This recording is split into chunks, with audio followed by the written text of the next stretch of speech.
Pernahkah kalian dikhianati oleh orang yang paling kalian cintai? Aku tidak pernah menyangka. Suamiku yang aku perjuangkan selama ini tega meninggalkanku demi wanita lain hanya karena alasan harta. Tapi, siapa sangka, di balik gemerlap kekayaan yang ia kejar, tersimpan kenyataan pahit yang akhirnya menghancurkan segalanya.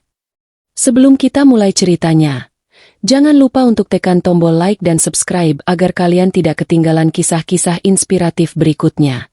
Jangan lupa juga untuk menulis nama kota asal kalian di kolom komentar agar kita bisa saling menyapa. Mari kita mulai ceritanya. Aku masih ingat hari itu, hari di mana suamiku, Andi, pulang dengan wajah sumringah seperti seseorang yang baru saja mendapatkan jackpot besar. Tatapan matanya berbeda. Seolah-olah dia sudah tidak peduli lagi denganku. Aku yang tengah sibuk menyiapkan makan malam hanya bisa menyapa singkat. "Mas Andi, makan malam sudah siap." Namun, dia bahkan tidak menoleh. Langkahnya cepat, langsung menuju kamar, meninggalkan aku yang berdiri termangu di dapur. Bukan pertama kalinya aku merasa diabaikan, tetapi entah mengapa, malam itu terasa berbeda. Ada perasaan tak enak yang menyeruak dalam hatiku. Seakan ada badai besar yang akan menghancurkan rumah tanggaku. Saat makan malam, suasana hening seperti biasa. Aku mencoba memulai percakapan. "Mas, bagaimana kerjaan di kantor?" tanyaku pelan. Namun, Andi hanya menjawab singkat. "Biasa saja." Tak ada kehangatan, tak ada sapaan balik. Seolah aku hanyalah bayangan yang tidak perlu diperhatikan. Aku tahu pernikahan kami sudah lama kehilangan percikan cinta, tetapi aku tetap berusaha. Aku masih berharap suatu hari dia akan kembali seperti dulu, penuh perhatian dan kasih sayang. Tapi harapan itu perlahan terkikis ketika aku melihat tatapannya yang kosong, bahkan tidak sedikit pun menatapku. Beberapa minggu kemudian, aku mulai merasakan perubahan yang lebih mencolok. Andi sering pulang larut malam, dengan berbagai alasan pekerjaan. Aku mencoba memahami, meskipun hatiku mulai curiga. Setiap kali kutanya, dia selalu menjawab dengan nada tak sabar. "Kamu ini kok banyak tanya? Aku kerja buat kita juga, kan?" Ucapannya membuatku terdiam, meski hatiku terluka. Aku tahu ada sesuatu yang dia sembunyikan, tetapi aku tidak punya bukti. Hingga suatu hari, aku menemukan sesuatu yang membuat dadaku sesak. Di laci meja kerjanya, aku menemukan sebuah tiket pesawat dan bukti pemesanan hotel mewah atas nama Andi dan seorang wanita bernama Rina. Aku tertegun, tubuhku gemetar. Aku ingin menyangkal apa yang kulihat, berharap semua itu hanya kesalahpahaman. Tapi bukti itu nyata. Rina? Siapa dia? Apakah dia wanita lain dalam hidup Andi? Air mataku jatuh tanpa henti malam itu. Namun aku tidak ingin langsung menuduh. Aku memutuskan untuk menunggu waktu yang tepat. Beberapa hari kemudian, aku memberanikan diri untuk bertanya langsung. "Mas Andi, siapa Rina?" tanyaku saat kami sedang sarapan. Wajahnya seketika berubah. Dia terdiam, sendok di tangannya jatuh ke piring, dan dia menatapku tajam. "Dari mana kamu tahu nama itu?" tanyanya dengan nada tinggi. Aku berusaha tetap tenang meskipun dadaku berdebar hebat. "Aku menemukan tiket pesawat dan bukti pemesanan hotel di laci meja kerja Mas," jawabku jujur. Andi membanting piringnya ke meja, membuatku terkejut. "Kamu ini kenapa suka ikut campur urusan orang lain? Itu urusan pekerjaan. Kamu nggak perlu tahu," teriaknya. Tapi dari nada bicaranya, aku tahu dia berbohong. Aku tahu dia sedang menutupi sesuatu.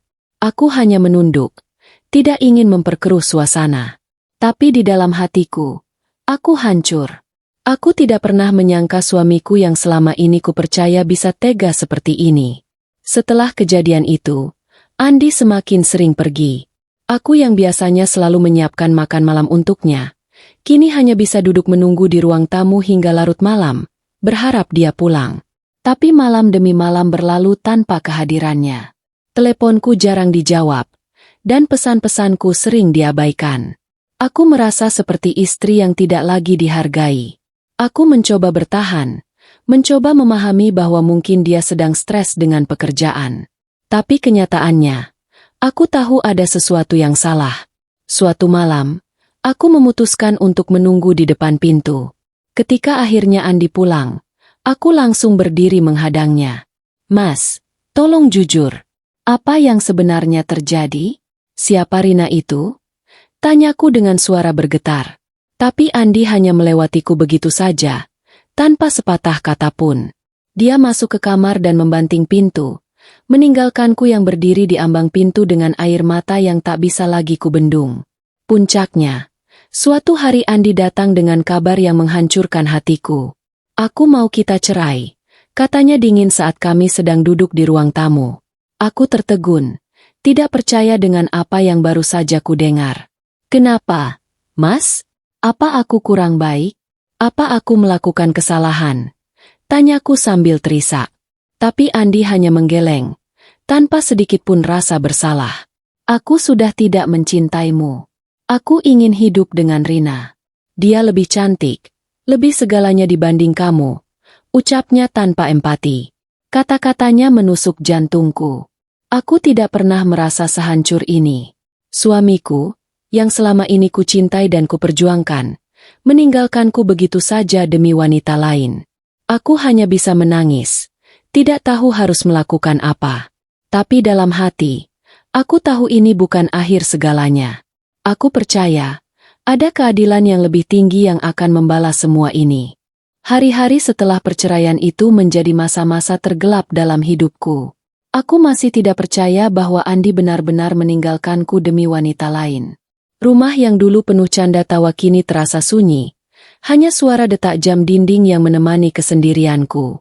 Aku merasa seperti seorang pecundang, istri yang gagal mempertahankan rumah tangga. Tapi di sisi lain, aku sadar, bagaimana mungkin aku mempertahankan seseorang yang tidak lagi mencintaiku? Keluargaku mencoba menghibur, terutama ibu. Sabar ya, Nak. Semua ini pasti ada hikmahnya, katanya sambil memelukku erat. Tapi nasihat itu tidak langsung meredakan rasa sakitku. Aku hanya bisa menangis di pelukan ibu, berharap rasa perih ini segera berlalu. Di malam-malam yang sunyi, aku sering berdoa, meminta kekuatan dari Allah. Aku tidak meminta Andi kembali. Aku hanya ingin hati ini kuat untuk menerima kenyataan pahit ini. Sementara aku mencoba merangkai kembali hidupku, kabar tentang Andi dan Rina mulai tersebar. Beberapa teman dekat memberitahuku bahwa mereka sering melihat pasangan itu di tempat-tempat mewah. Mereka sering makan di restoran mahal. Kayaknya Andi benar-benar bahagia sama Rina, ujar salah satu temanku. Mendengar itu, hatiku kembali terasa seperti ditusuk. Aku mencoba untuk tidak peduli, tapi sulit rasanya ketika bayangan mereka terus menghantui pikiranku. Namun, di tengah rasa sakit itu, aku mulai menyadari satu hal. Aku tidak boleh terus-menerus meratapi nasib. Aku harus bangkit, untuk diriku sendiri. Aku memutuskan untuk mencari pekerjaan, meski awalnya sulit. Aku yang terbiasa menjadi ibu rumah tangga kini harus belajar menghadapi dunia luar. Dengan doa dan tekad, aku berhasil mendapatkan pekerjaan di sebuah toko buku kecil. Bekerja di tempat itu memberiku rasa tenang, karena aku selalu dikelilingi buku-buku yang memberiku inspirasi. Di sisi lain, kehidupan Andi bersama Rina tidak seindah yang terlihat. Meskipun mereka sering terlihat bahagia di depan umum, ternyata ada banyak rahasia di balik hubungan mereka. Salah satu temanku yang bekerja di sebuah bank memberitahu bahwa Rina memiliki banyak hutang. Rina itu nggak sekaya yang Andi kira. Semua barang mewahnya cuma hasil kredit, bahkan rumahnya pun masih cicilan, kata temanku dengan nada prihatin. Aku hanya terdiam mendengar kabar itu. Aku tidak ingin terlalu memikirkannya, karena aku tahu itu bukan urusanku lagi. Tapi di dalam hati kecilku, aku tidak bisa menahan rasa heran. Mengapa Andi rela meninggalkan rumah tangga kami yang sederhana namun penuh cinta demi sesuatu yang palsu? Aku hanya bisa berdoa agar dia menyadari kesalahannya suatu hari nanti. Waktu terus berjalan, dan aku mulai terbiasa dengan hidup baruku. Meski masih ada luka di hati, aku merasa lebih kuat dari sebelumnya. Aku belajar untuk menerima bahwa tidak semua hal berjalan sesuai dengan keinginan kita. Aku fokus pada pekerjaanku dan mencoba menikmati setiap momen kecil dalam hidup. Tapi di tengah usahaku untuk melupakan, Andi tiba-tiba muncul kembali. Suatu malam, dia mengirim pesan. Aku ingin bicara, tulisnya singkat. Awalnya aku ragu untuk merespons, tetapi setelah berpikir panjang, aku setuju untuk bertemu. Aku ingin tahu apa yang sebenarnya dia inginkan. Kami bertemu di sebuah kafe sederhana. Andi tampak berbeda. Wajahnya lebih kusam dan tubuhnya terlihat lebih kurus. Aku hampir tidak mengenalinya. Aku minta maaf, ujar Andi membuka pembicaraan. Suaranya terdengar berat, seperti seseorang yang menahan rasa sakit yang mendalam. Aku tahu aku sudah menyakitimu, dan aku menyesal. Rina, dia menipuku. Lanjutnya dengan nada bergetar. Aku hanya diam, mencoba mencerna kata-katanya. Dia bilang dia kaya, tapi ternyata semua kekayaannya palsu. Dia meninggalkanku setelah semua hutangnya menumpuk. Aku kehilangan segalanya, katanya sambil menundukkan kepala. Aku merasa campur aduk mendengar pengakuannya. Sebagian diriku merasa kasihan, tetapi sebagian lagi merasa lega karena akhirnya Andi menerima balasan atas perbuatannya. Aku tidak ingin membalas dendam, tetapi aku juga tidak bisa begitu saja melupakan semua luka yang dia tinggalkan. Andi, aku sudah memaafkanmu, tapi itu tidak berarti aku bisa melupakan semuanya.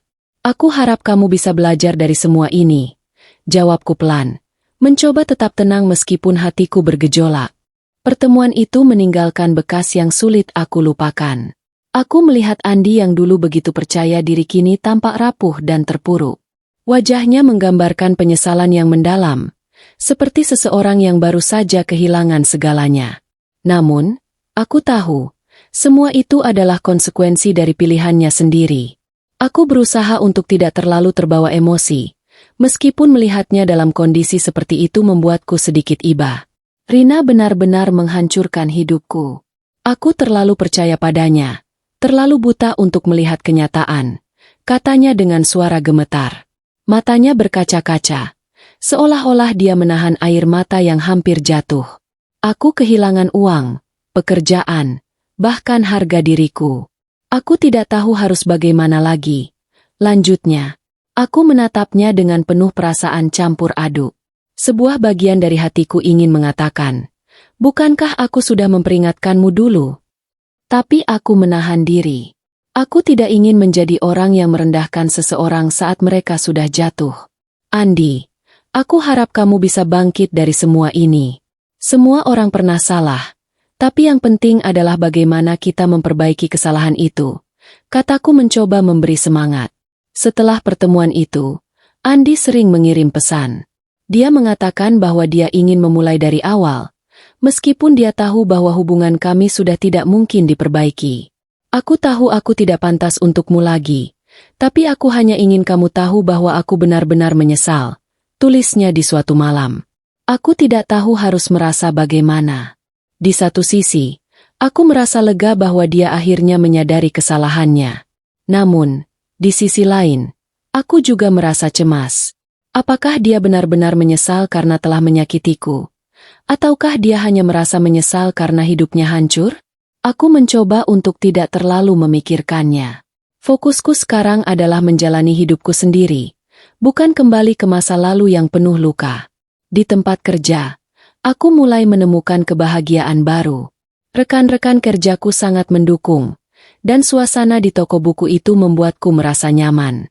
Suatu hari, seorang pelanggan yang sering datang ke toko tiba-tiba mengajakku berbicara. Kamu terlihat seperti seseorang yang kuat, katanya sambil tersenyum. Namanya Farhan, seorang pria yang tampak sederhana namun memiliki aura ketulusan yang sulit dijelaskan. Kami mulai sering berbincang setiap kali dia datang ke toko, dan aku merasa ada sesuatu yang berbeda dalam caranya memperlakukanku. Dia tidak pernah bertanya tentang masa laluku atau menghakimi diriku. Sebaliknya, dia selalu memberi semangat dan membuatku merasa dihargai. Sementara itu, hidup Andi semakin sulit. Hutang yang ditinggalkan oleh Rina membuatnya terjerat dalam masalah yang tidak ada habisnya. Teman-temannya yang dulu selalu ada kini perlahan menjauh, meninggalkan dia dalam kesendirian. Beberapa kali dia mencoba mencari pekerjaan, tetapi reputasinya yang buruk membuat banyak orang ragu untuk memberinya kesempatan. Di suatu malam yang dingin, Andi mengirim pesan lagi. Aku tahu aku tidak layak untuk meminta bantuan, tapi aku benar-benar tidak tahu harus kemana lagi, tulisnya. Aku membaca pesan itu dengan hati yang berat. Aku tidak ingin membiarkannya menderita, tetapi aku juga tahu bahwa aku tidak bisa terus-menerus menyelamatkannya. Andi, aku hanya bisa mendoakan yang terbaik untukmu. Aku harap kamu bisa menemukan jalanmu sendiri. Balasku dengan jujur. Hari demi hari berlalu, dan aku mulai merasa bahwa hidupku perlahan-lahan berubah menjadi lebih baik. Farhan semakin sering datang ke toko, dan hubungan kami berkembang menjadi sesuatu yang lebih dari sekadar teman. Dia adalah sosok yang membawa kedamaian dalam hidupku, sesuatu yang selama ini aku rindukan. Di suatu sore yang cerah, Farhan mengungkapkan perasaannya. Aku tahu kamu telah melalui banyak hal, tapi aku ingin menjadi bagian dari masa depanmu. Aku ingin membuatmu bahagia, katanya dengan tulus. Aku merasa hatiku bergetar mendengar kata-katanya. Setelah sekian lama merasa hancur dan tidak dihargai, akhirnya ada seseorang yang melihat diriku apa adanya. Hubunganku dengan Farhan semakin erat. Dia bukan hanya seseorang yang hadir dalam hidupku, tetapi juga seseorang yang menunjukkan bahwa aku layak untuk dicintai dan dihargai. Setiap harinya dia selalu datang ke toko buku, membawakan senyum dan semangat yang menenangkan hatiku. Aku tidak tahu bagaimana kamu bisa selalu terlihat tenang dan kuat, katanya suatu sore sambil menatapku.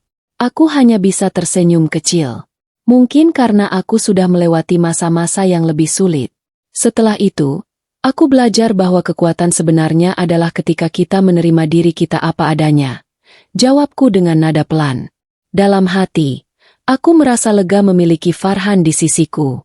Dia adalah bukti bahwa tidak semua orang di dunia ini hanya datang untuk menyakiti. Namun, di balik kebahagiaan itu, ada rasa takut yang mengintip di sudut hatiku. Bagaimana jika masa laluku kembali menghantuiku? Bagaimana jika Andi tidak benar-benar melepaskan dan masih mencoba mencampuri hidupku?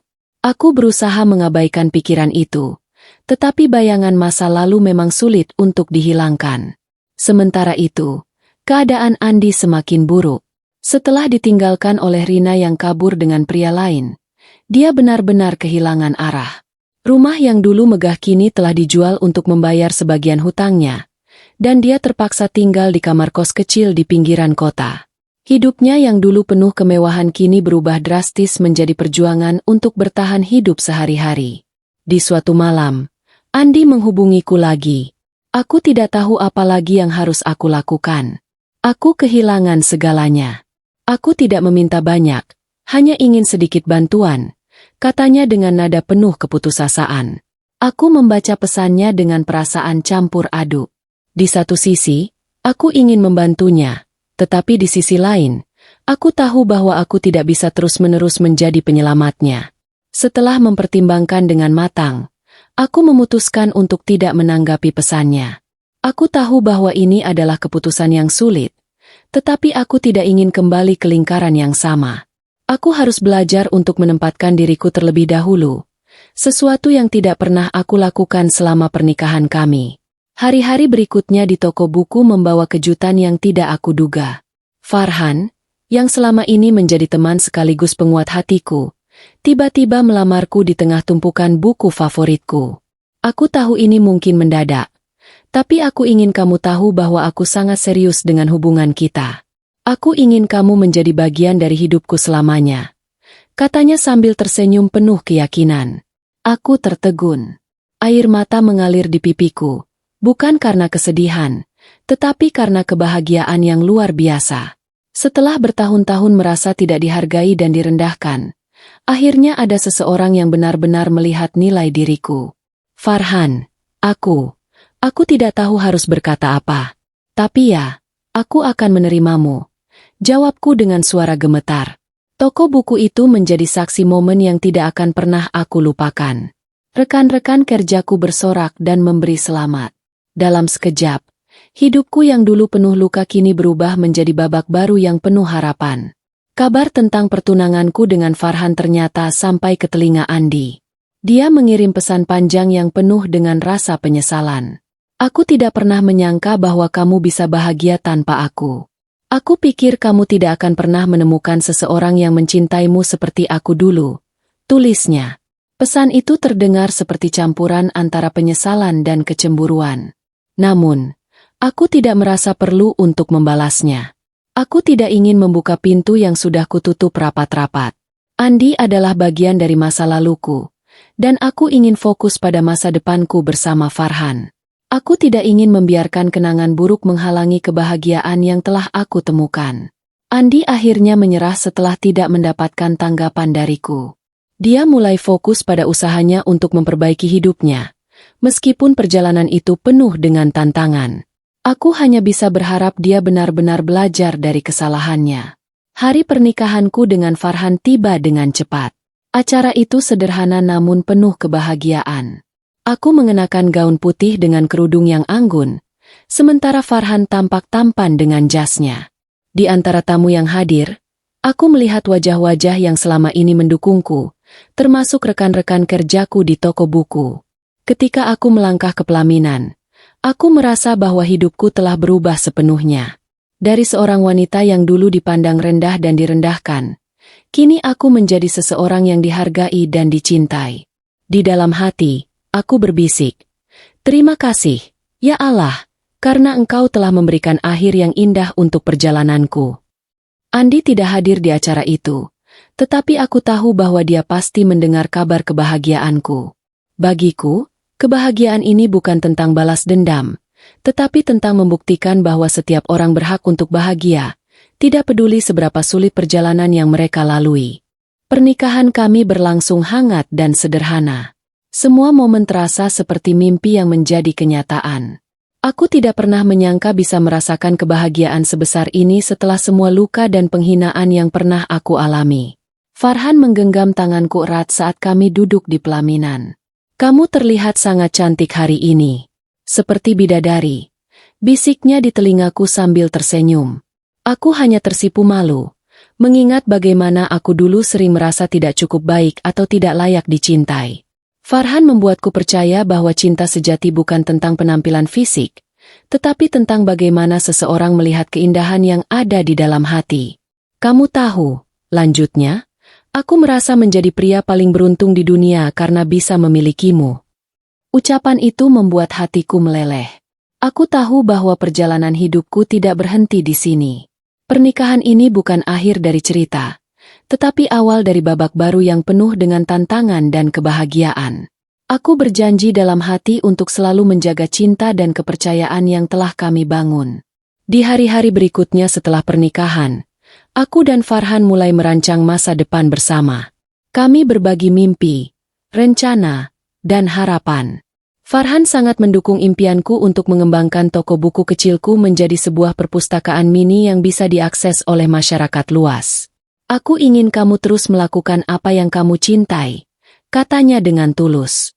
Dukungan Farhan memberiku semangat baru. Bersama-sama, kami mulai mencari cara untuk mewujudkan impian itu. Setiap malam, kami duduk bersama, berdiskusi tentang ide-ide kreatif, dan saling berbagi cerita tentang masa lalu yang telah membentuk kami. Meski ada saat-saat sulit, aku merasa kuat karena aku tahu aku tidak lagi sendirian. Sementara itu, aku mendengar kabar bahwa Andi mulai bekerja sebagai karyawan di sebuah perusahaan kecil. Meski hidupnya tidak lagi semewah dulu, dia tampaknya mulai belajar untuk menerima kenyataan.